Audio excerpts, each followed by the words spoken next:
5 60 60 973. And don't forget, you can also watch Phone Farage on our website, lbc.co.uk. So let's go straight to our first caller, and it's Peter in West Hampstead. Good morning.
TV debate with Plaid, 95% of listeners will not be able to vote for Plaid. It is nonsense. So I think Peter's right. There should be, yes, Scottish debates, Welsh debates, Northern Irish debates, and then a UK-wide debate. So I think Mr. Cameron has been very successful in torpedoing something that the British public very much wanted to have, which is leaders' debates. Anyway, we'll see where we go. And lastly, you say that you don't think Mr. Cameron will be able to face some of the Ukip arguments in your debate. What particularly do you think would you be able to hit him with, Nigel Farage? Two arguments. One, very quickly. One, he says they've been marvellously successful with their long-term management plan for the economy. Would you confirm, Mr. Cameron, that the national debt has doubled in your 5 years of premiership?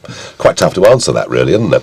And of course Labour won't attack him on it because their record was so awful as well. And secondly, I've been reading Tory literature that's going through doors up and down the country where you talk about controlling immigration. How can you control immigration if you have an open door in Europe to nearly 500 million people? And that's the one he doesn't want to confront. That's the one none of them want to confront, and they'd rather wasn't discussed. Anyway, moving on to Tony in Palmer's Green. Good morning.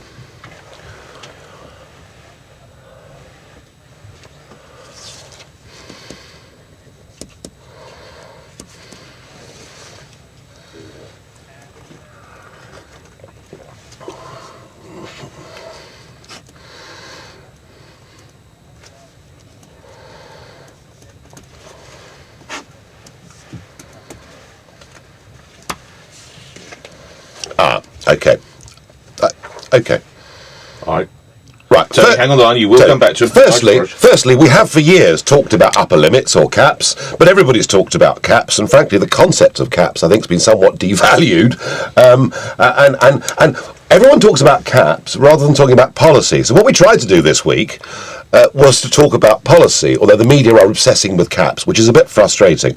What we said, actually, earlier this week, was the toughest thing we've yet said on immigration, but it's been completely missed. We've said we want a moratorium on unskilled migrant labour for 5 years. That's a really very big statement we made that hasn't been touched on. Why? Because there is a massive oversupply of unskilled labour in this country. It is driving down the wages of people. It is pushing up the populations of many areas. It is putting massive pressure on schools, hospitals and all other public services. But what we did say, Tony, and this is where the Commonwealth bit comes into it, all right? What we did say is that at the moment we have a ridiculous situation where we now actually actively discriminate against people from the Commonwealth in favour of people from Southern and Eastern Europe. What we want to do, let me be absolutely clear, we want an Australian-style point system so that we can choose both the quantity and the quality of who comes to Britain, and we would judge people not on the country they come from. We would judge people on whether they were the right people who would come to Britain and make a positive contribution to society. And I would see the number every year coming in under that system. Rather than talking about a cap, I'll talk about a range of being between 20 and 50,000 people a year. Oh, so we are back to a number now. No, you were criticised a lot this week. No, a range. You know, okay. Arbitrary cap, no, but I'm giving you a ballpark figure because it's going to be flexible. Well, so currently it's 297,000, Mr. Farage. Yes. You're confident you could look at that down to between 20, a range between 20 and 50? Yes, because what we'd be doing... That's drastic. It is very drastic. And what's interesting, as I said earlier, we said some very tough things this week. That none of that's been commented on, as the media have had a field day around caps. And you know, caps, targets, floors, ceilings, I don't think anyone believes them anymore. So I've tried to talk about policy this week, and sadly, not perhaps always been allowed to. And one of the people who criticised you was on this radio station, indeed, in that seat, Lib Dem leader, Deputy Prime Minister Nick Clegg. He had this reaction to what he'd heard as of yesterday. And indeed other parties have had a very nice time with it over the last couple of years. They can kind of almost make up stuff as they go along, and no one really scrutinises them like the media and others quite rightly scrutinise what I say and what other more established parties say. I think it's a good thing if this kind of one-man band outfit, this slightly ramshackle outfit, Ukip, is actually subject to proper scrutiny, because for a long time they basically could say A in the morning, B in the evening, C in midnight, and just keep chopping and changing, and no one really took much notice. If they're now actually being put under some more exact...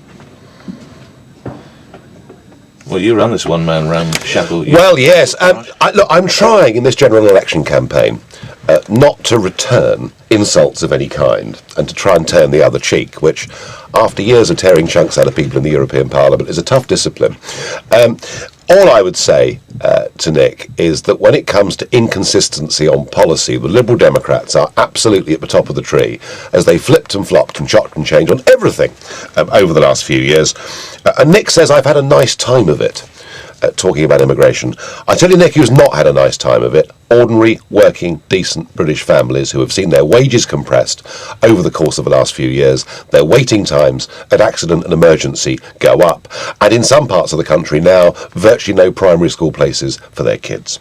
Just lastly, before we move on to other calls, it's interesting you say that about you won't trade insults. You were on television yesterday and you said of the attacks on Ed Miliband, particularly the personal attacks, it's vile, forget the politics of it, it's personal, it's nasty. You want a good, clean fight in the election. I think, look, we all know that in politics there is a little bit of fun and mickey taking, and generally, when that's done with a good sense of humour, actually it's fine. Everyone can live with it, it's fine. What you've seen with this election is you've seen Ed Miliband take on David Axelrod, a big Washington spin doctor, and David Cameron has taken on a guy called Jim Messina, again, a big Washington spin doctor.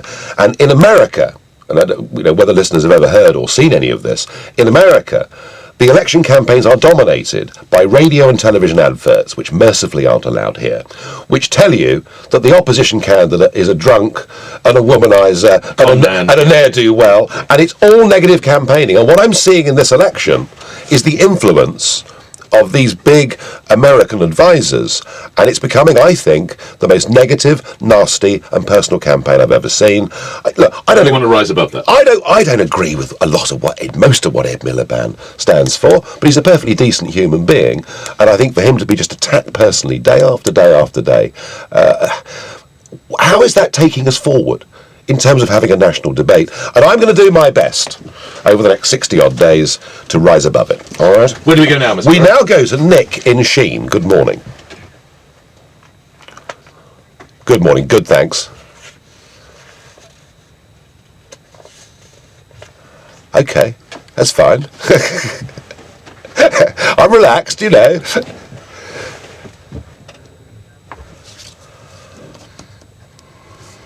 Yeah.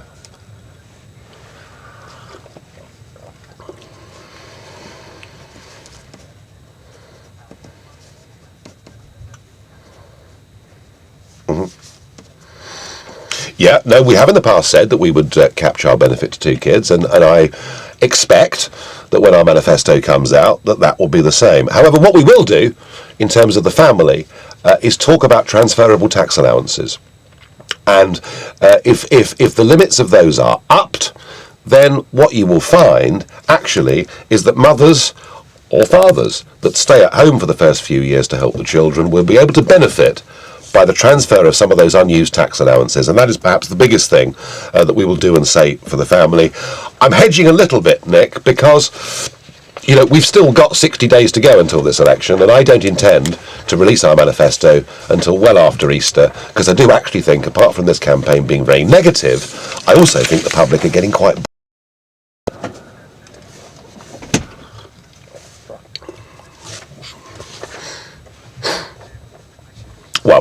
Well, Nick, let me put to you, you may be following this general election campaign on a day-by-day basis. If you are, I suspect you're in a very small minority. I think what we see on our television and hear on our radio every day are new promises, new pledges, and I think with most people it's going in one ear and out the other. And I don't think a proper general election debate will start until after Easter. That's my view. I could be wrong, but that's my view. We shall wait and see. Can I put an email question to you, Nigel Farage, if I may? This is from Trevor in Kent. Does Nigel Farage agree that Britain should commit, as NATO is requesting, to a 2% spend on defence? Yes, I do. I think it's absolutely astonishing that a Conservative-led government has upped the foreign aid budget and cut the defence budget. Our army is now down to 80,000 soldiers. They thought they could make it up by beefing up the territorial army and making it an army reserve. It hasn't worked. We can't defend ourselves, and internationally we are no longer being regarded as a serious player. How do you know that, Mr. Farage? I was in Washington last week. What did they say to you? That basically Britain is disappearing off their radar screen in terms of being a serious player and potential ally, and that I think is worrisome. I mean, after all, I know it's all money, but we're only talking about a couple of percent. We're talking effectively about paying the fire insurance on our house, because that's how I view defence spending, and I think this is the wrong place to be cutting money. I think it's wrong to have cut the services the way that we have. I think it's even worse to be treating our returning servicemen, some of whom physically wounded, some of whom mentally wounded, as badly as we do. And I think a little bit more money in this department will be the right way to play this. Okay, moving on to Herbie in Harrow. Good morning. Hello.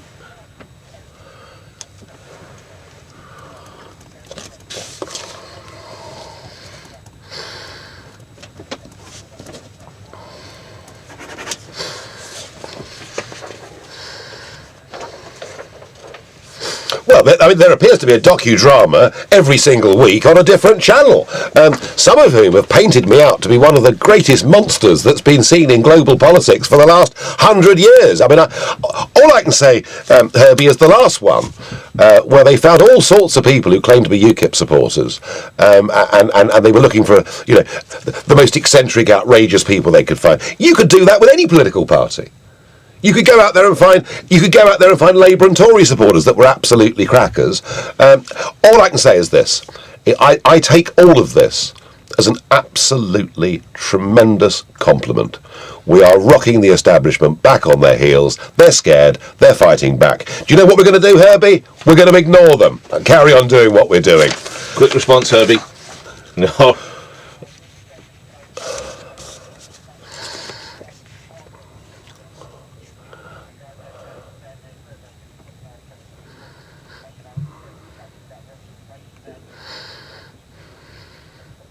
Yeah, well, Herbie, thank you. And you're right. You know, Ukip people are ordinary, decent people from across the spectrum. In fact, we're one of the most open, eclectic parties in British politics, and they try and paint us out as You're not mad. going to thank me for this, but Jill, a former nurse from Poole in Dorset, featured on one of these TV shows, Yeah. Nigel Farage, called Farage Fans and Ukip Lovers. I know. Earlier this week. God, it's been sent by God. He probably doesn't realise it. Like God says, when an enemy comes against you, like a massive flood, I'll send someone to give you some protection or send something to protect you. And I think Nigel Farage is sent to protect us. Have you been sent by God? Jill, I'm sure, is an absolutely delightful woman, but I have to disappoint her. Jill, I am not the Messiah. I'm a very naughty boy. Nice line. We move on, Mr. Farage. Where are we going? We're going to Hastings, and we're going to go and talk to Chris. Good morning. Hello. Bless you. Very sensible.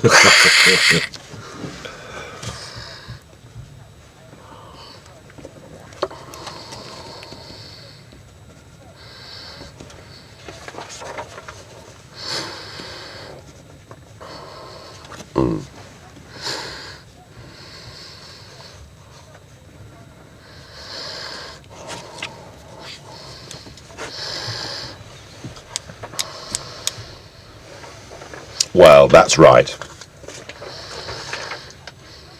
Yeah. Well,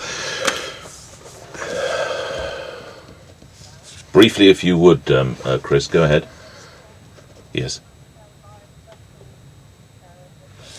Right. Oh, yes.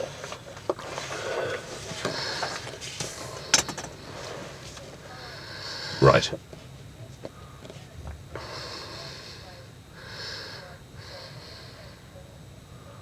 All right. Now, Jihadi John, of course, hit the headlines. Yeah. Mohammed Emwazi. It appeared that we paid £400,000 over the last 10 or so years in benefits, Mr. Farage. there are a couple of problems here. The first is that when you... And let's get rid of this word asylum. I hate that. It confuses everything. Let's use the proper word, which is refugee. And I say that as somebody who is himself the descendant of refugees, because my family were French Protestants who were being, burnt at the stake, and some would like to do that now, I suppose. But and we came to this country. So I think, Chris, the first thing to say is this, that refugee status should be claimed in the first safe country you come to. So therefore, refugees should not be being channeled through Calais, into this country. The point about Jihadi John is they had claimed refugee status from Kuwait. They were granted that refugee status, and yet, once they were on a very extended range of benefits, they started visiting Kuwait again. At that moment, all of those grants should have been removed, and they weren't, and it proves we're not tough enough. But can I just finish this little section, Chris, by making one thing clear? I do want us to do the right thing and to help refugees from some parts of the world. The fact that Jihadi John and his family drove a coach and horses through the rules does not mean we should not, as a civilised country, abide by the basic principle of helping some people who are in genuine need. All right? Thanks for that, Chris. Where do we go now, Mr. Farage? We go to... IL, I think. IL. Is it pronounced IL? IR. Okay, you're through to Nigel Farage. Good morning.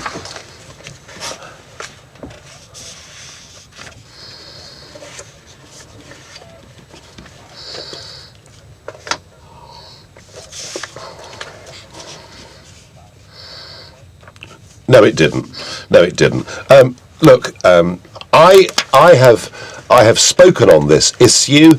I even spoke in North London 18 months ago. You were there, right? Okay. Well, you remember what I said.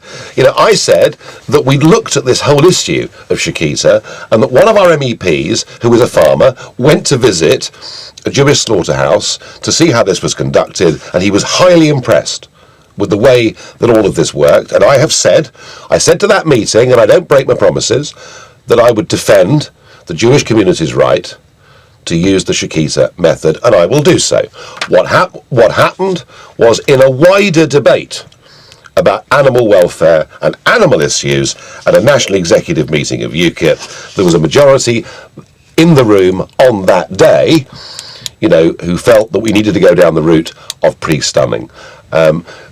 Animal issues are very, very emotive. Sometimes in society, they are more emotive than human issues. But you absolutely have my word that we are not going to be banning the traditional Shikita method. All right. Presumably halal as well, just to. Yes. Yeah, okay, Yes. So, let's check. Make sure do you have has Nigel Farage won your vote back? Well, we do. Quite answered the question. Has he got your vote back?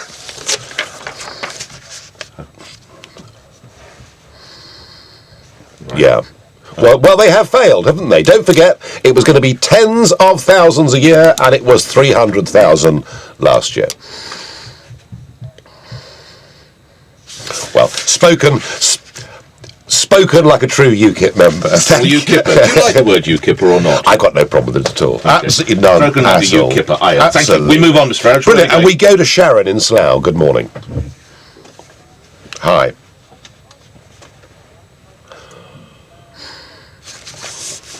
Right, good. Yeah.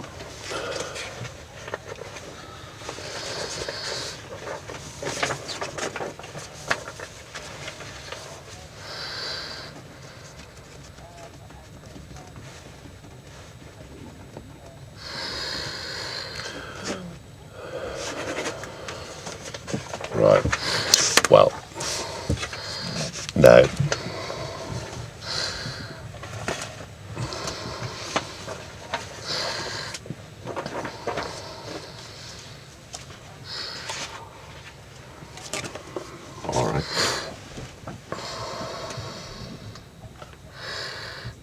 Well, let's see what the response is. Sharon, I am not an expert on the care system or childcare. Not an expert, but everything I've seen and everything I've learnt, particularly from places like Rotherham, and I see the growth of secret family courts, and I see the most extraordinary power that the state has to remove children from parents and very often put them into situations that are perhaps worse than where they came from.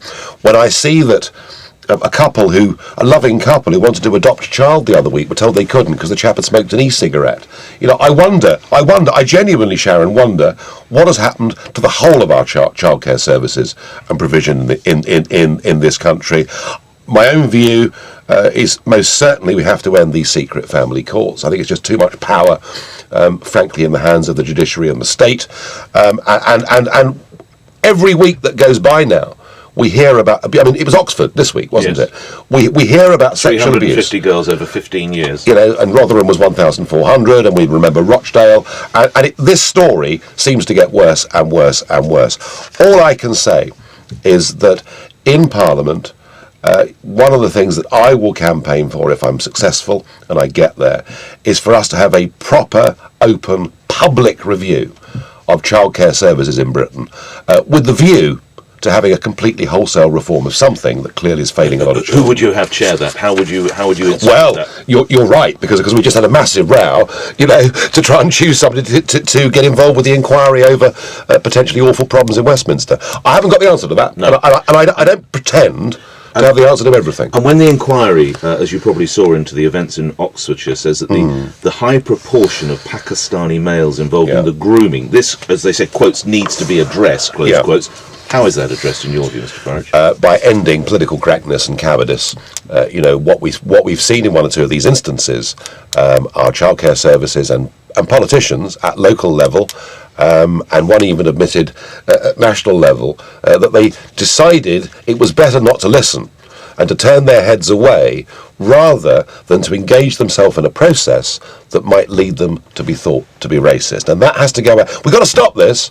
We've got to start treating everybody in Britain equally, regardless of their colour, age, class, race. We're all one. And that's how we've got to operate. Okay, we're going to Birmingham to speak to Ranjit. Good morning.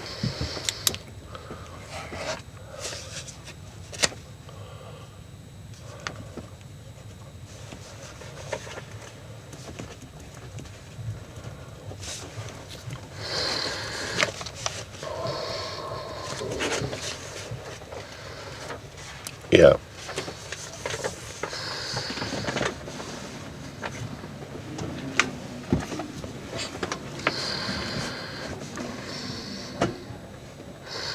Well, yeah.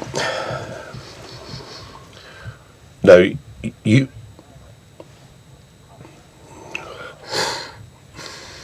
are quite right, and you raise a very good point.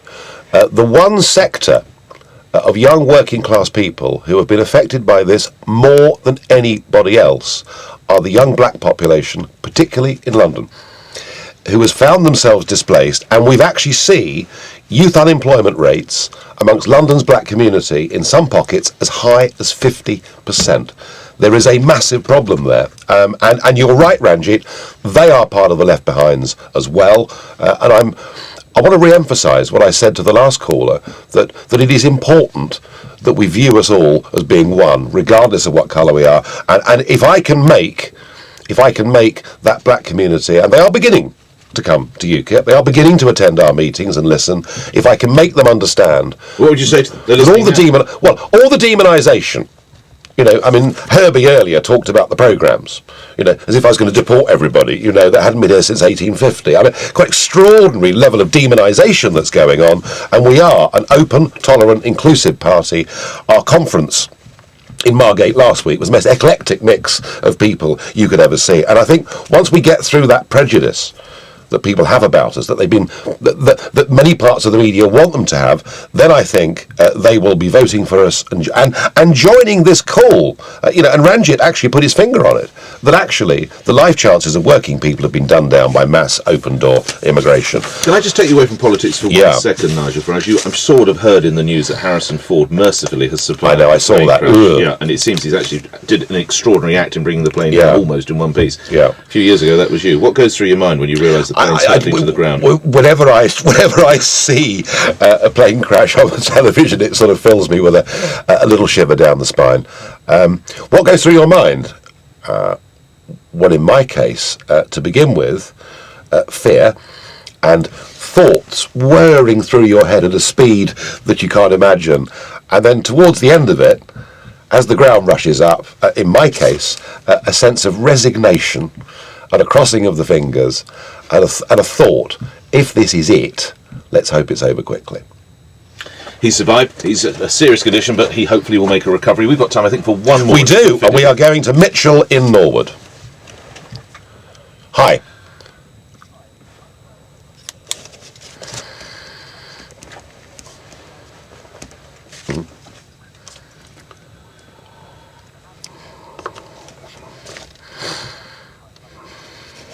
No, we had a massive PR problem with our 2010 manifesto. A 12-page document that was put to me and signed off was fine. Behind it were 486 pages of detailed notes that went on the Ukip website and were then deemed to be the manifesto. And much of that were sort of intellectual wanderings, is the best way that I can put it.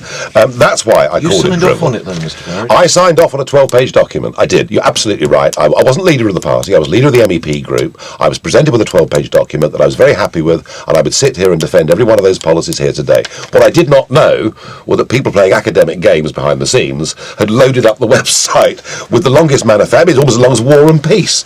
So, you know, we made some... And Mitchell, can I just say this to you? That when you're a new political party emerging and growing up, you do make some mistakes, and that was a mistake. Quick response, Mitchell. All right, that's it. Just before I let you go, and we finish phone Farage, I don't know if you were listening yesterday to call Clegg on LBC with the Deputy Prime Minister sat at the very same seat, and took a call from one of your prospective UKIP councillors, Keith in Finchley. I'll bet you, I don't know, what would I bet you? I'll bet you several pints Oh. the Liberal Democrats will have many more MPs than your party. Let me ask you a question. And so I can not only bet, I can close to guarantee you that your party is going to be a little pipsqueak party after May the 2nd compared to the Liberal Democrats. And all your bluster and all your anger and all your kind of your brave talk, I think will dissolve. How many points? 6. No. 3. I'm not going to spend 3. I'm not going to spend 6. I'll give you the money. I'll cover the money. All right, 6 points.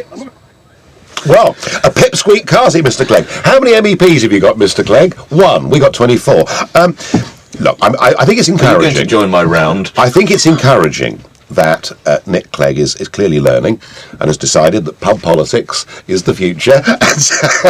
Look, his party have the advantage of incumbency. They've got seats where they've got members of Parliament. I don't know how many seats the Lib Dems are going to win. I don't know how many seats Ukip are going to win. None of us have got a clue. This is the most open general election we've seen for 100 years. But believe me, all the bluster, all the negativity we're hearing at the moment, it's irrelevant. It won't be until after Easter that the great British public start looking at this and thinking about it. And I think all bets are off. Great having you. Thanks for coming on. Thank you. Farage, your Ukip leader, Nigel Farage, on LBC, where news is next.